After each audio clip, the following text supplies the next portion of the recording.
Bayangkan seorang anak sebelum dia kenal guru, sebelum dia kenal buku, sebelum dia kenal sekolah, dia kenal siapa dahulu? Ibu dan ayah. Persoalannya, jika rumah adalah tempat pertama dia belajar, apa sebenarnya yang kita sedang ajar setiap hari?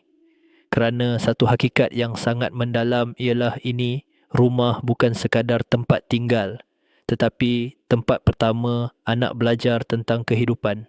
Assalamualaikum warahmatullahi wabarakatuh dan salam sejahtera.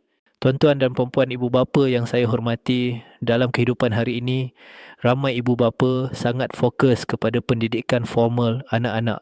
Kita menghantar anak ke sekolah terbaik. Kita menyediakan tuition. Kita memastikan anak mendapat keputusan yang baik. Semua ini adalah usaha yang sangat baik. Namun, dalam kesibukan itu, kita mungkin terlupa satu perkara penting. Peranan rumah sebagai sekolah pertama. Ramai ibu bapa beranggapan bahawa anak akan belajar di sekolah, guru yang akan mendidik, namun hakikatnya pembelajaran sebenar bermula jauh sebelum anak melangkah ke sekolah. Masalah sebenar bukan pada usaha kita menghantar anak ke sekolah. Masalah sebenar ialah apabila kita tidak menyedari bahawa rumah adalah asas pendidikan. Di rumah, anak belajar bercakap, anak belajar berkelakuan, anak belajar nilai kehidupan. Jika suasana rumah penuh kasih, anak belajar kasih. Penuh kemarahan, anak belajar marah. Penuh hormat, anak belajar menghormati. Masalah sebenar ialah apabila rumah tidak menjadi tempat pembelajaran yang positif. Apabila ibu bapa sibuk, kurang masa bersama anak, kurang komunikasi, kurang perhatian anak, mungkin membesar, tetapi tanpa asas yang kuat. Mari kita fahami satu prinsip penting dalam keibubapaan. Rumah adalah tempat pembentukan asas kehidupan anak. 1. Rumah membentuk nilai. Di rumah, anak belajar hormat, disiplin, tanggungjawab. 2. Ibu bapa adalah guru pertama.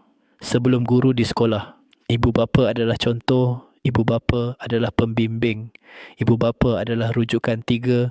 Persekitaran rumah mempengaruhi anak suasana rumah, membentuk emosi, membentuk sikap, membentuk pemikiran.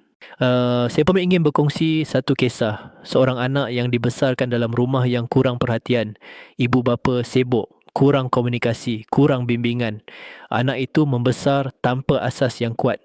Walaupun di sekolah dia belajar, namun nilai tidak kukuh. Kisah kedua. Seorang anak yang dibesarkan dalam rumah yang penuh perhatian. Ibu bapa meluangkan masa, berbual, membimbing, memberi contoh yang baik.